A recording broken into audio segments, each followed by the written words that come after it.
The night wind carries stories, and stories do not shout.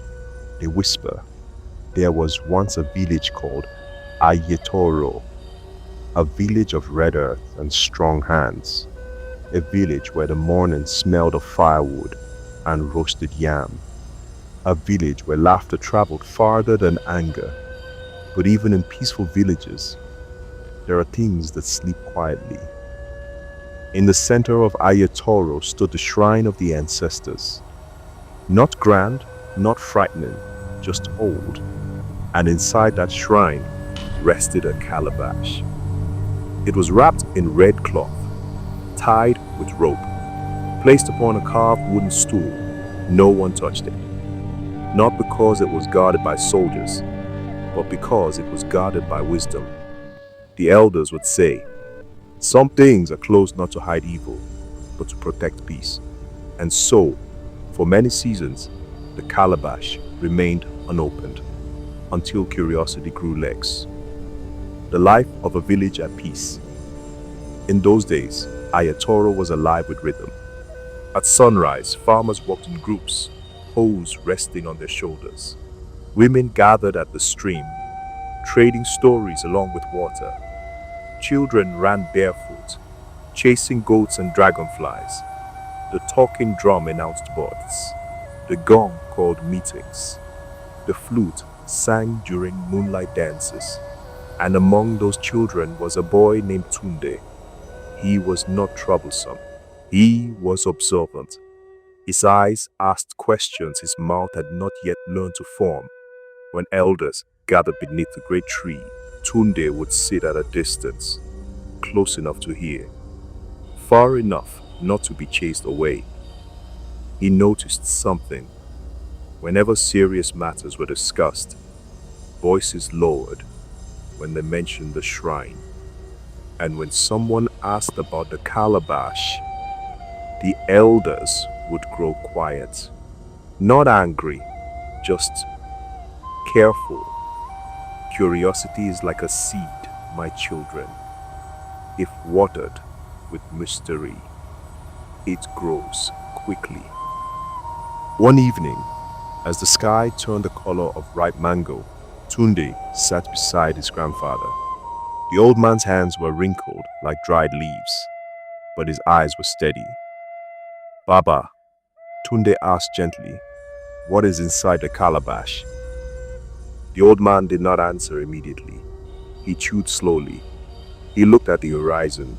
Finally, he said, my son, inside that calabash are things the village is not ready to hold. Tunde frowned. Like gold? The old man smiled faintly. Gold is heavy, but it does not break hearts. Then what?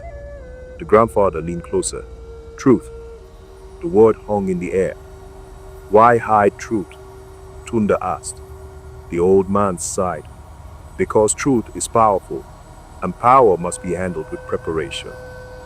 But children born in peace do not understand storms. That night, Tunde did not sleep easily. The moon seemed brighter than usual, the wind louder, the shrine closer. Midnight is a strange hour. It makes brave people doubtful, and doubtful people brave. Tunde rose quietly. The village slept. Even the dogs did not bark. Step by step, he walked toward the shrine.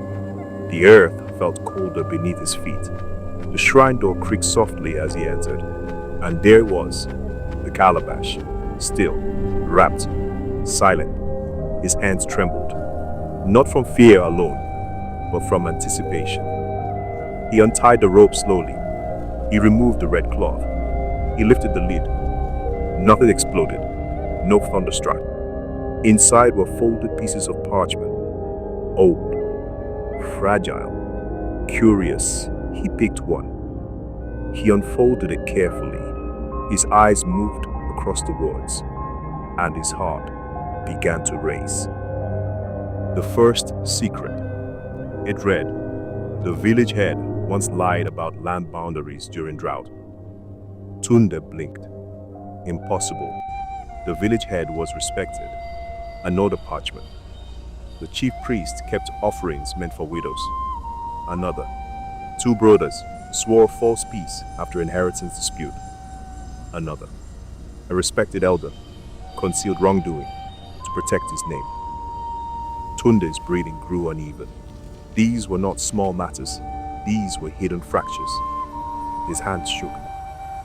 And just then, a wind entered the shrine. The parchments lifted, like birds startled from a tree. They flew out into the night, scattered across Aiyetoro. Morning of exposure. Morning did not rise gently that day. It arrived with shouting, a wife holding parchment, a son confronting father, a neighbor accusing neighbor. Words that had slept for years were now awake. Faces hardened, voices sharpened, trust cracked. Tunde stood frozen. He had wanted to know. Now he knew, and knowledge had weight. The elders gathered urgently beneath the tree, each holding fragments of exposed truth. Some denied, some wept, some blamed the unknown hand that opened the calabash. Tunde felt the burden in his chest. Finally, he stepped forward. It was me. Silence. Heavy silence.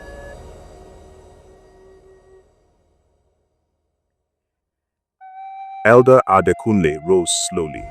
He did not shout. He did not strike.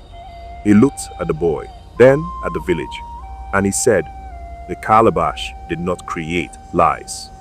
He paused. It revealed them. The people shifted uncomfortably. Truth hidden in darkness grows mold. He continued.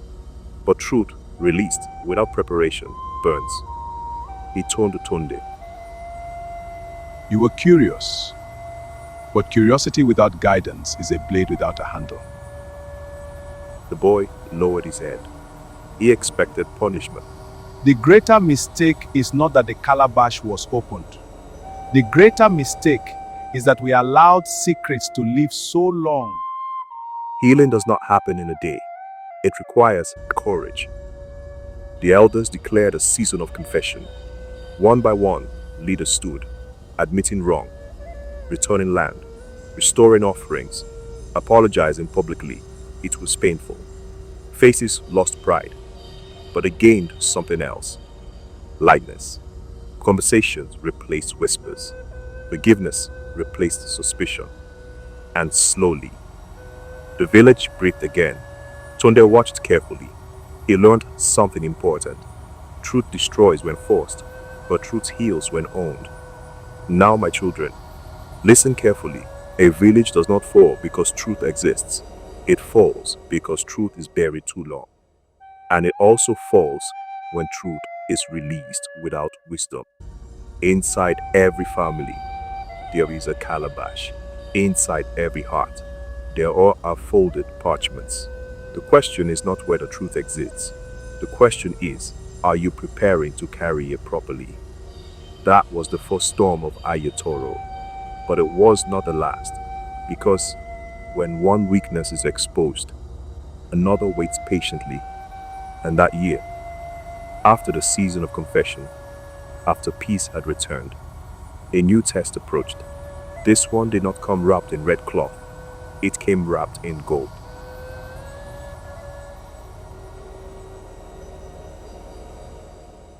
My children, when a storm passes, the earth smells fresh, and people believe danger has gone. But weakness does not die easily. It only changes its clothing. After the calabash was opened, after confession washed the village clean, Aiyetoro felt lighter. Neighbors greeted each other again. The elders met openly. The shrine stood quiet. Peace returned. And that year, the rains came early. The soil of Aiyetoro was generous. Yams grew thick and proud beneath the red earth. Corn stretched tall toward the sky. Palm trees bent slightly under heavy fruit. In the mornings, laughter floated across the farms. At the marketplace, baskets overflowed. Even the elders smiled more than usual. Elder Adekunle once said, "When hunger leaves a village, pride tries to enter." But many did not hear him clearly. because abundance makes ears comfortable. Tunde was older now, not yet a man, but no longer a careless boy. He had seen what secrets could do.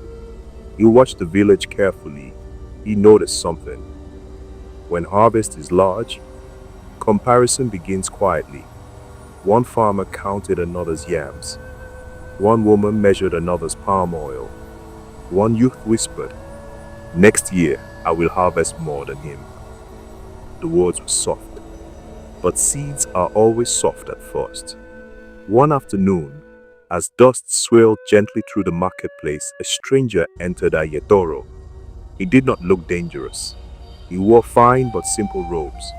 His sandals were clean, his voice smooth, like palm wine poured slowly. He carried a small leather pouch. People gathered, curious. Travelers always brought stories, but this one brought something else. He opened the pouch. Inside were seeds, small, golden in color, not glowing with magic, but shining softly in the sun. "These," he said calmly, "are seeds for those who desire more." The word more lingered. More than what? More than peace? More than enough? The villagers leaned closer. "These seeds grow twice as fast," the stranger continued. "They produce twice the harvest." A murmur passed through the crowd. "Twice the harvest, twice the wealth, twice the respect." The stranger's voice lowered slightly. "But they must be planted alone." The crowd grew quiet. "No sharing," he said gently. "No mixing with other seeds, and no dividing of harvest." Some laughed nervously, some frowned. Elder Adekunle stepped forward. "Why must they not be shared?" The stranger smiled politely. "Because power weakens when divided." Those words slipped into the air like smoke. Power weakens when divided.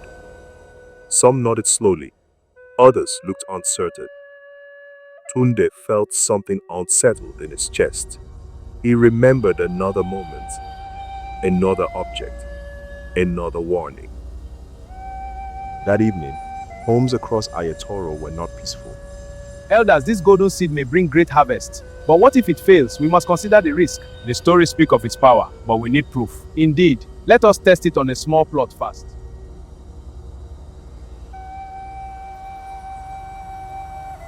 In many huts, voices whispered. Inside Tunde's home, his father sat quietly. The oil lamp flickered. These seeds could change our lives. Our lives not already changed? We have enough. Enough today, but what about tomorrow?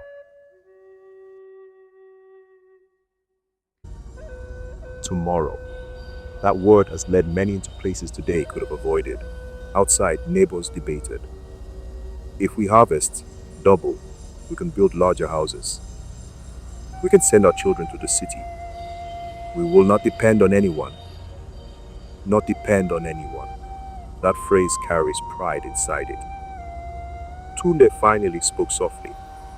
Why must the seeds be planted alone?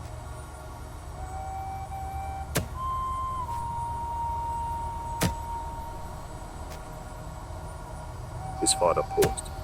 The question hovered in the dim light. "I do not know," he admitted. "And sometimes, my children, not knowing is a warning." The next week, several farmers bought the golden seeds. They did not announce it loudly, but they walked farther than usual to plant them. Separate fields, separate soil, separate hope. They did not sing while planting. They worked alone. The earth received the seeds without protest, but the sky watched, and so did Tunde.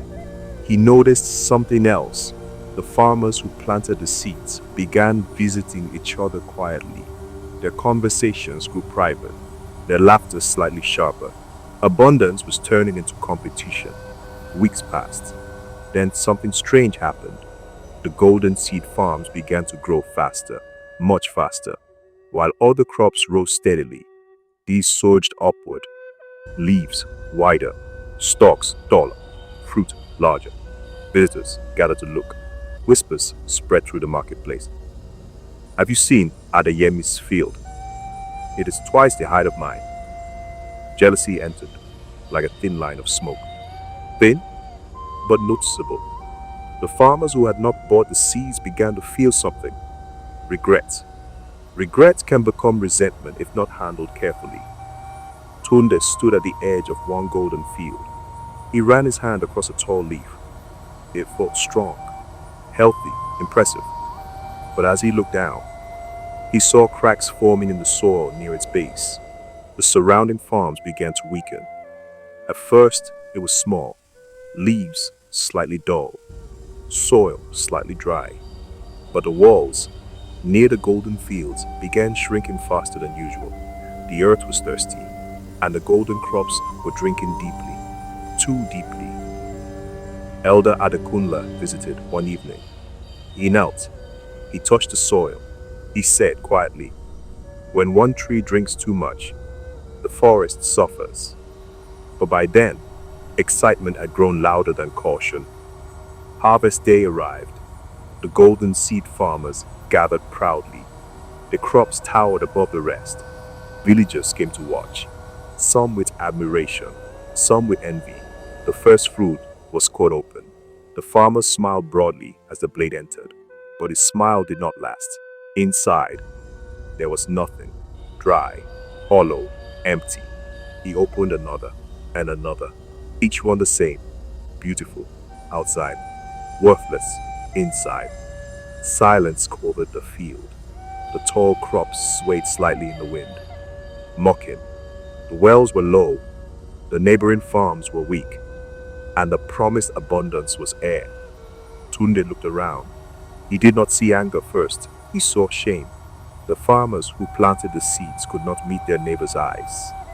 The stranger had disappeared days earlier. No trace, only emptiness remained.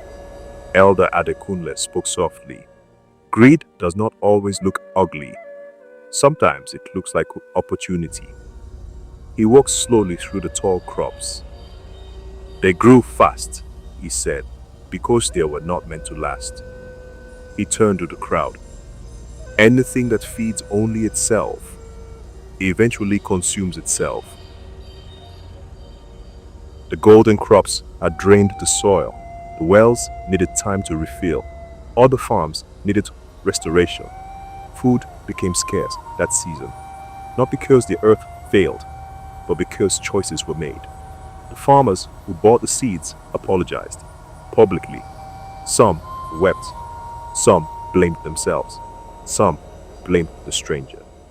But Elder Adekunle said something important. A thief can only steal what you are willing to trade. The real battle had not been about seeds.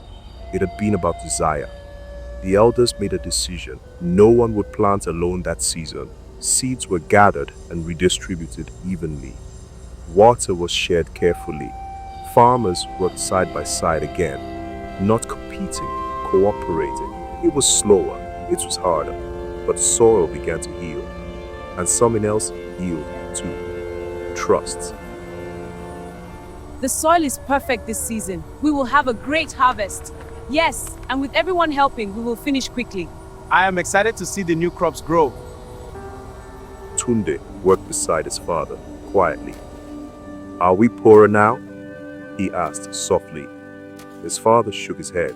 We lost crops, he said, but we gained understanding. Listen carefully. Greed does not begin with stealing. It begins with comparison. Comparison whispers, you deserve more. More than who? More than what? Enough is a blessing. But when enough becomes not enough, peace trembles. The golden seeds did not destroy Aiyetoro. Desire did. But the village learned. Slowly, painfully, they learned that wealth that isolates is poverty in disguise. And though Aiyetoro survived greed, another test waited. Because when wealth fails, people turn to power. And power is heavier than gold.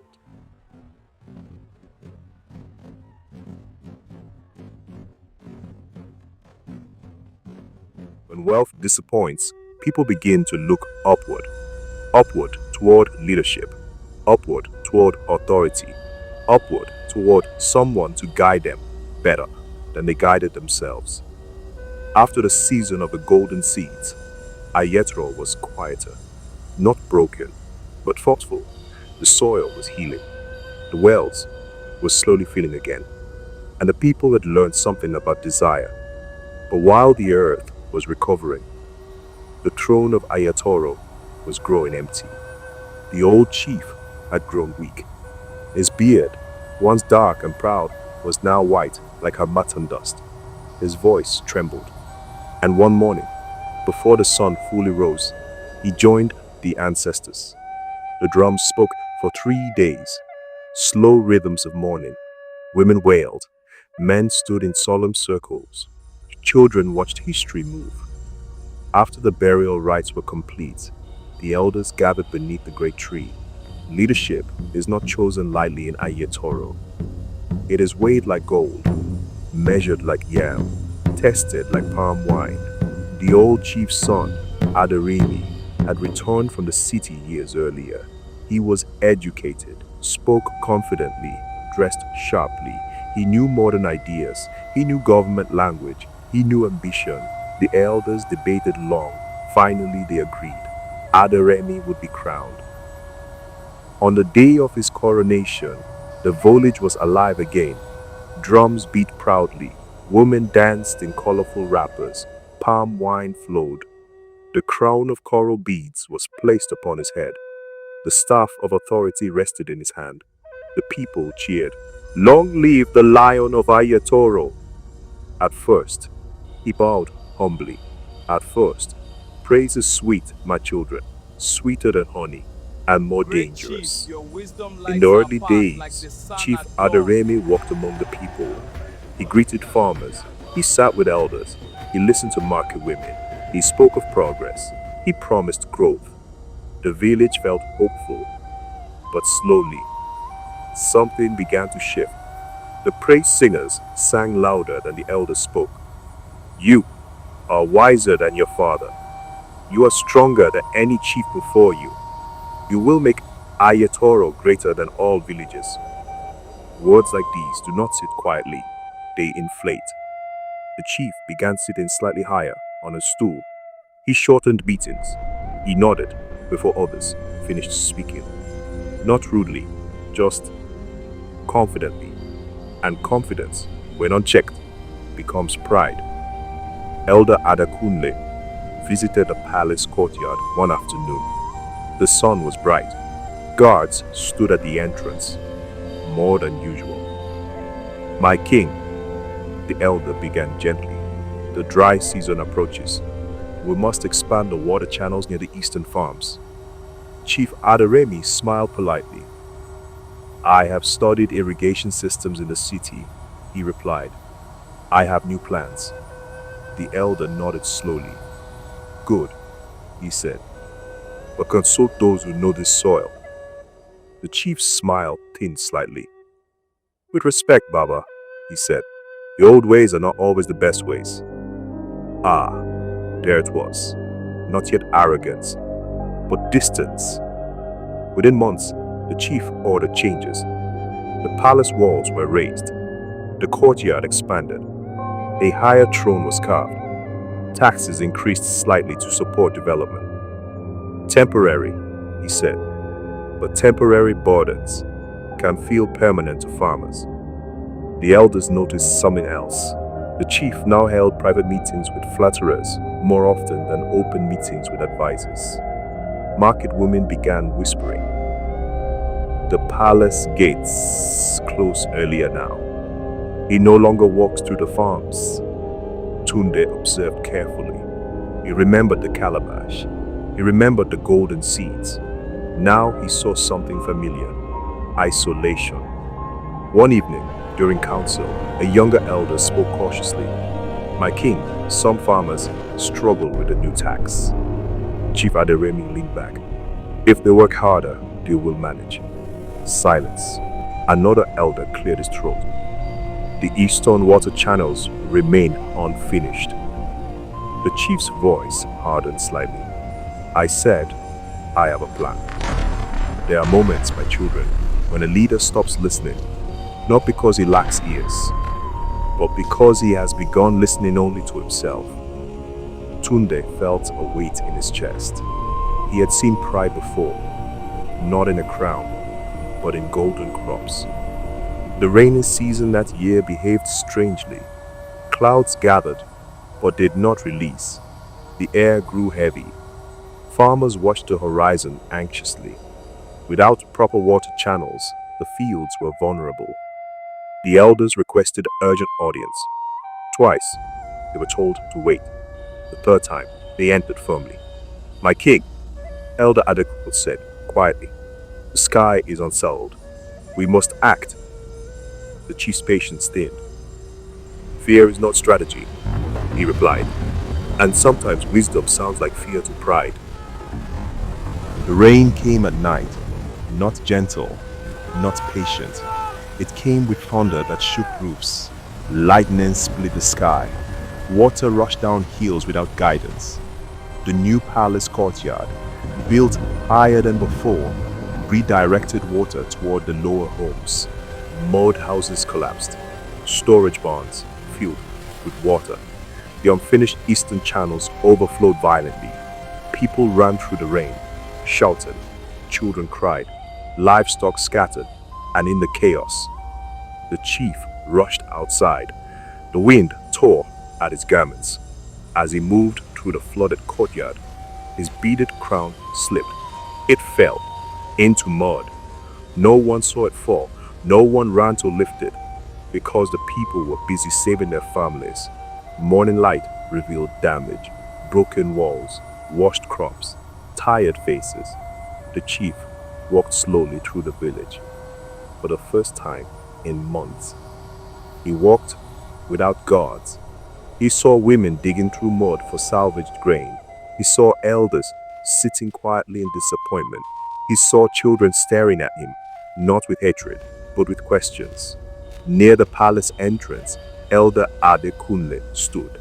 Beside him, in the mud, was the crown, covered, silent. The elder did not bend to pick it up. He looked at the chief and said softly, "A crown is not heavy because of beads." He paused. "It is heavy because of responsibility." The chief stared at the mud-stained crown. For the first time, praise was not echoing in his ears. Only consequence, without ceremony, without announcement. Chief Adereme knelt. Right there, in the mud, he lifted the crown slowly, not with pride, but with understanding. He turned to the elder. "I stopped listening," he said quietly. The elder nodded. "Yes." The chief's voice trembled slightly. "I mistook confidence for wisdom." Silence. "Pride blinds slowly," he said, "but humility opens eyes quickly." The next day, the chief called a gathering under the great tree, not in the palace courtyard, under the tree, where decisions had always been made. He removed his crown before speaking. "My people," he began, "I built walls higher than my listening." Murmurs. I heard praise, louder than wisdom. Silence. I forgot that leadership is service. He lowered his head. "Forgive me." Forgiveness is not automatic, but sincerity softens hearts. The elders guided reconstruction. Water channels were repaired properly. Taxes were reduced. The palace gates remained open. And the chief resumed walking through farms, this time without needing praise. My children, power is not evil, but power without humility becomes dangerous. A crown does not create wisdom. Listening does. A leader who isolates himself isolates his people. And when people feel unheard, they begin to drift. Aiyetoro survived pride, but survival is not the same as strength. Because while the village was rebuilding, something else was weakening. Not soil, not leadership, but unity. And unity, my children, is like a drum. It must be beaten together, or it falls silent. But that is a story for the next breath of the night. If you find this video entertaining and educative, please like, share, and subscribe to our YouTube channel for more. Thank you.